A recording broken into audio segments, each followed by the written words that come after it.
All right, so in this week's guitar lesson, we're going to take a look at 3 different shapes across 3 different areas of the fretboard that you can use to create harmonies and melodies when you improvise. And once you can see these shapes, once you can visualize them, you can really apply them to any chord and really any key. And so we're going to be playing this over a 1-4-5 chord progression, but we're using the same 3 shapes. We're just going to repurpose them all over the fretboard. And once you can see this, it really unlocks everything for you. So if you're a visual learner, you're going to really appreciate this.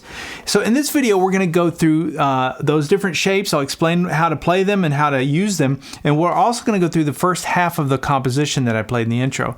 So if you'd like to learn the second half of that composition, download the tablature for it and also access the on-screen tab viewer for that composition, which is interactive. It has the tab and the video on screen at the same time, and you can slow it down and interact with it. You can get all of those extra materials to really help you learn this by going to activemelody.com, go to the weekly lessons page, and do a search for EP540.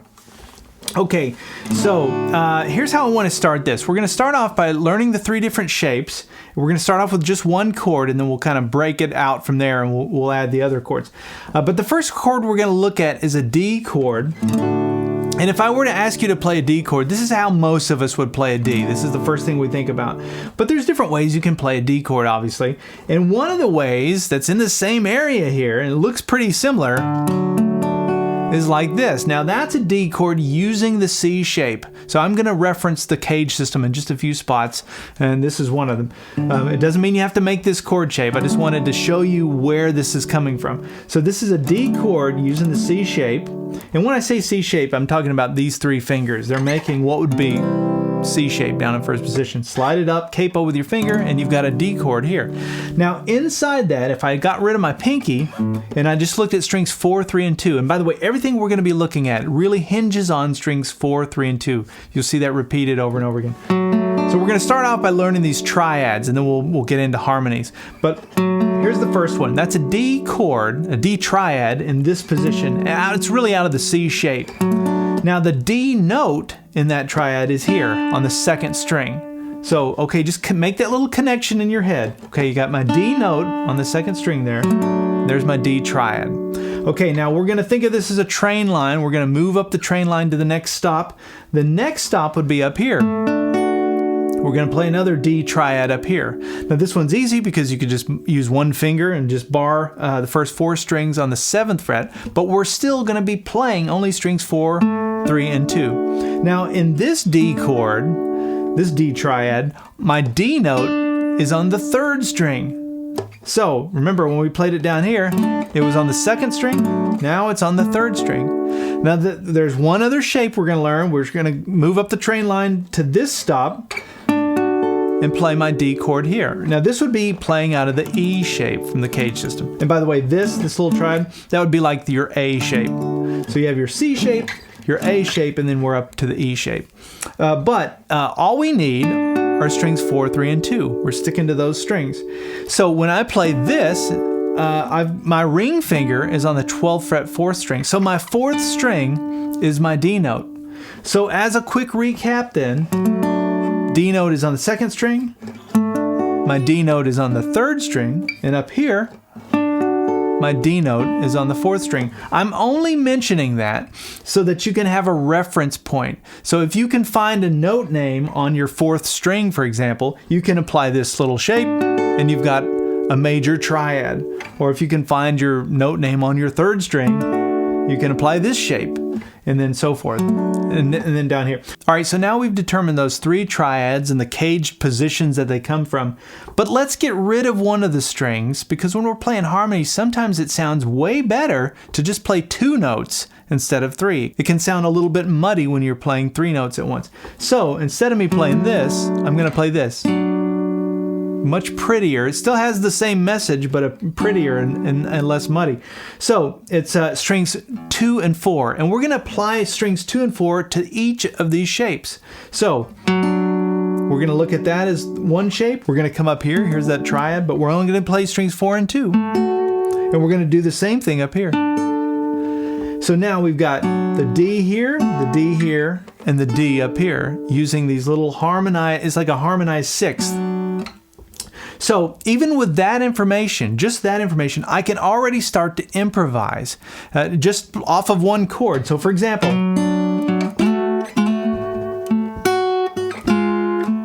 I can slide down one and then come.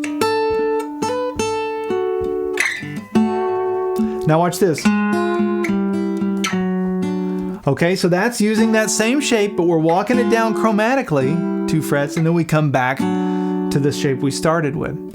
So, okay, so just with that one little shape idea, or that one little triad idea, pulling the harmonized 6 out of it, we can start to play harmonies, harmonized 6 all over the fretboard. Okay, now what I want to do is I want to play the next chord. So when I play that intro, I went from the 1 chord to the 5 chord and then back to the 1 chord. So if we were playing in the key of D, our D would be our 1 chord, our 5 chord would be A. So what I have to ask myself, just starting here, letting this be our starting point, the D chord, where's my nearest A? Using the train line analogy, well, it would be right here, right? So it'd be strings 4, 3, and 2. There's that triad. Now this is the same shape as we did up here. Hopefully you can see that. When I was playing here, I was using the A shape. Now here I am down in first position, obviously using the A shape.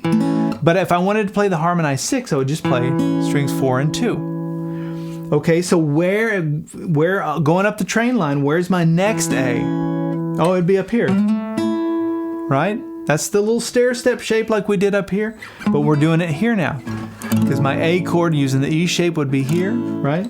4th string, that's my A note. And then the last one would be up here. And that's where we started when we played that D chord using the C shape. We used that shape. Now we're playing it up here and we're getting an A. Because this note, the 2nd string, is our A note. So hopefully you can see what happens is the order stays the same, but once you get to the end of it, it just repeats. So it keeps looping itself. So now here's your practice exercise, is to take the D chord, walk it up, just doing the harmonized 6, and then down, and then do the A.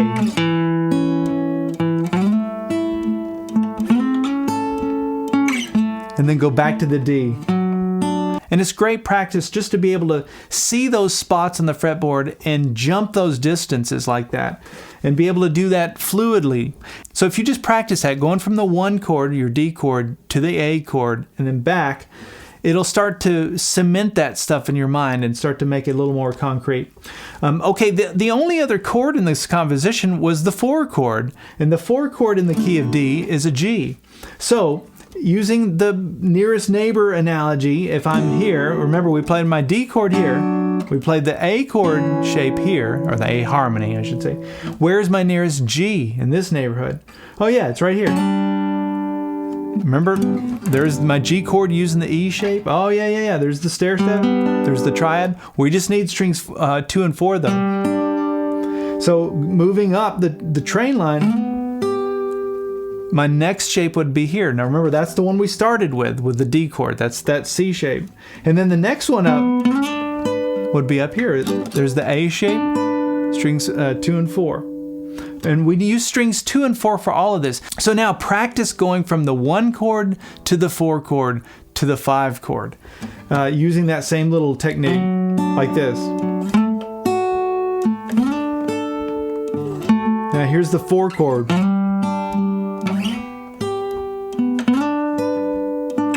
Now here's the 5 chord. And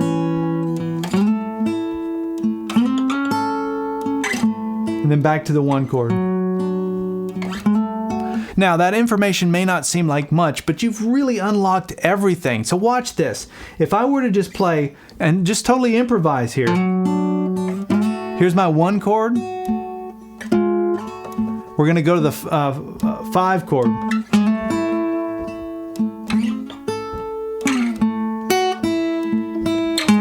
Down to my 4 chord. Back to the 1 chord.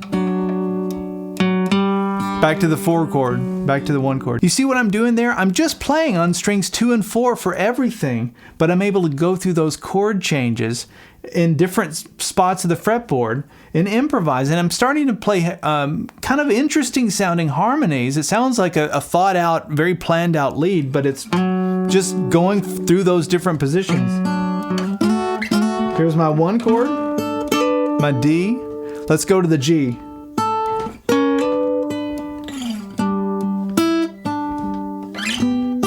Let's go to the A. Back to the D. Now, let's make it more interesting. Let's start to add some notes to that, some embellishments. And the best place to do that, or the best way to do that, is to add scales to that. So let's listen to the first part of this little composition. It's all going to start to make sense now that we've gone through these different shapes. And then we'll talk about how to do it.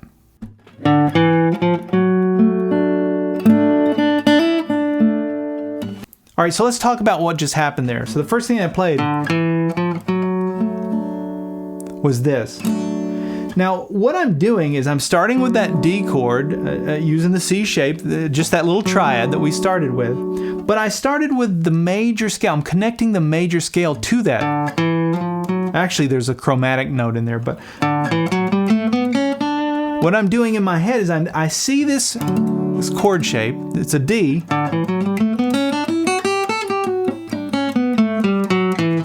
But I can see the major scale in this region. And that to me is the key, is to be able to take each of the 5 positions of the cage system and play the major scale over those chord shapes. That's the easiest way to organize the major scale all over the fretboard. There's different ways you can do it. You can go 4 notes on one string and then jump up to the next. There's all kinds of different ways you can do it all on one string if you want.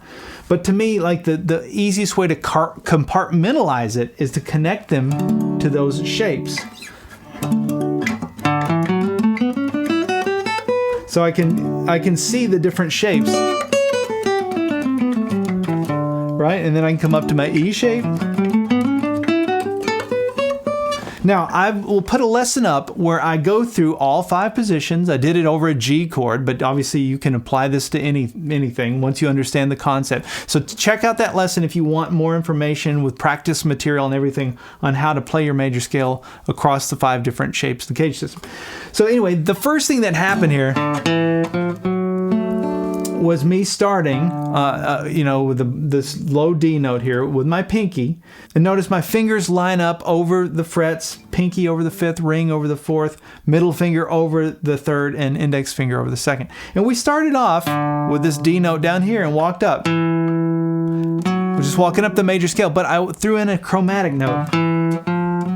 Now remember those chromatic notes, you can throw those in-between notes, you can always do that. You can play chromatically, you just don't want to land on those notes because it's going to sound wrong. But as a passing tone, it's fine. So now from here, I went ahead and made that triad and played it like that.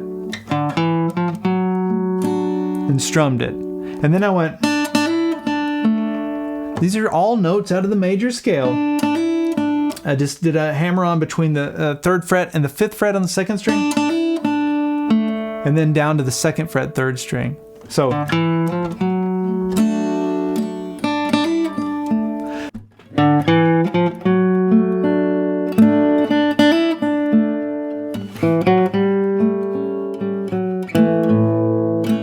okay, so then the song goes to the 5 chord, which is our A, and the nearest A is right here. So I went like this. And what happens scale-wise is pretty interesting. So after that, what are those notes? Well, what happens scale-wise is I'm going into A mixolydian mode. So let me just back up. Don't get freaked out yet. So when you're playing your 5 chord can always be a dominant 7 chord, just a 7 chord. So it could be an A7. And it creates the nice amount of tension to resolve back to the 1 chord. Your 5 chord is a 7 chord, a dominant 7 chord. So what scale goes best over a 7 chord, or a dominant 7 chord? Mixolydian mode or mixolydian scale works best over that. So I know I can already hear some people going, wait a minute, holy cow, I'm just getting this D major scale, now you're throwing this curveball. here's the beauty of the mixolydian scale though. It's the same scale as your 1 chord. They're the same scale. So my D major scale is my A mixolydian scale. So you check this out. There's an A7. Now, I just so happen to be landing on or highlighting the A note, but it's still the same notes as my D major scale. So that means my fingers kind of already know where to go. They've already got their own little memories, and they know that shape. They know this shape. So it doesn't matter to them that it's switched to the A7. I can play up and down this A mixolydian very fluently without even having to think about it because my fingers are just going through the motions of that major scale. So once you get that major scale in all 5 positions, you really got all your modes and everything. It really unlocks the fretboard even more. So when I went into that A7, that's why it's working. So there's 2 different ways you can, off of this triad, you can make a 7 chord, 2 obvious ways. One is like this. You can add that 3rd fret 1st string. The other is to come down here on the 4th string and make that stretch. So there's the bar, and then I'm stretching up here to the 5th fret 4th string, and I'm getting that flat 7. Adding that note to the triad gives me that dominant 7 sound. I just love that because it's so pretty.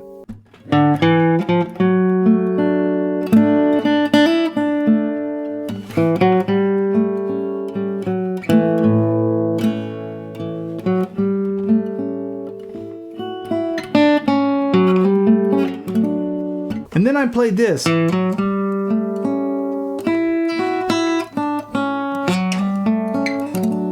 Okay, so that's using the same thing we talked about. We walked it up to the dominant 7, walked it up to the 2nd string, 4, 3, 2, and then a little pause there, and then I went. Now these are the notes out of A mixolydian, but they're just the D major scale. And then I went like this. Did the same little dominant 7 arpeggio, and then resolve to the D. Isn't that pretty? A7 to D. So using that same triad, and then I went and walked it down. Now that's using the same little technique that we talked about a minute ago. So I came up to this D, so there's my D, harmonized 6. Then I came up to this one, out of that triad, walked that down 2 frets, and then back to the D that we started with.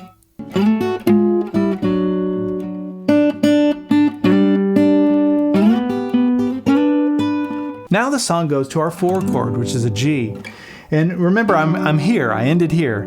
So I'll just play the nearest one. It makes sense. You don't have to do that, but it sounds more thought out or more purposeful of a lead when you do it that way.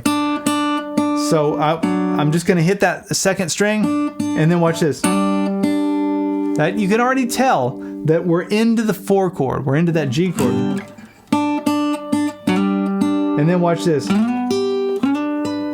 I just walked up the 3 different shapes of my G chord. I came up to this one, and then which is from the C shape, and then this one up out of the A shape.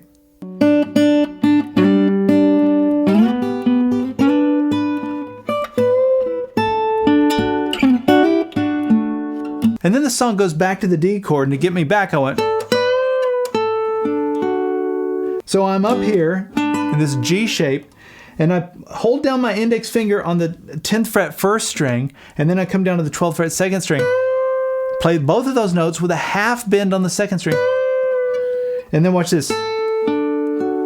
There's my D triad, right? Using the little stair step, be out of the E shape. Hopefully a light bulb went off for somebody. You go, oh yeah, my G chord back to my D, because I'm staying in the neighborhood. And then I came down here and went. Isn't that pretty? Real simple. I just came down because we're back to the D chord, right? There's my D here, the one we just played. Then I came down to this one, the little triad there on the 7th fret. And I just played a a harmonized third this time, strings 2 and 3 for this. I hammer on with my middle finger to the 8th fret 2nd string, my ring finger to the 9th fret 3rd string, and then back to that 7th fret 4th string. That's the embellishment off of that triad. Just walk away with the embellishment I did.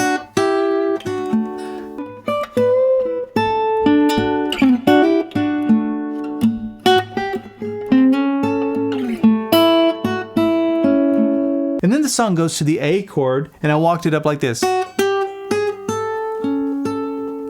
I just walked it up on that 2nd string, 7, 8, 9, 10, and then I added my middle finger to the 11th fret 4th string and played that harmony. That's that A harmony. That's out of my A chord using the C shape.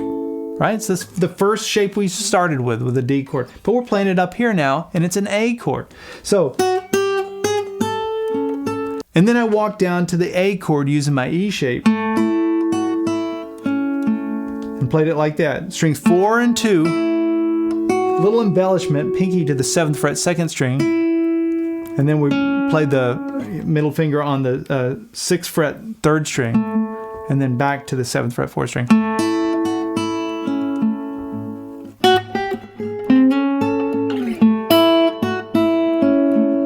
Alright, so that's a lot of information to cram into this part 1 video. I'm going to end this video here. Now come join us in part 2 where we'll go over the rest of this composition and we'll finish it out that way. And obviously you'd also, as a premium member, you'd have access to the tablature and access to the on-screen tab viewer. Plus, you would have access to over 10 years worth of in-depth lessons like this. I've got hundreds and hundreds of them, and they're across a wide range of topics, but they're all designed to help you improvise and give you little tips and tools to be able to see the fretboard and use it in real time with practical things that you can practice. So come check that out if you haven't. All right, we'll see you in part 2.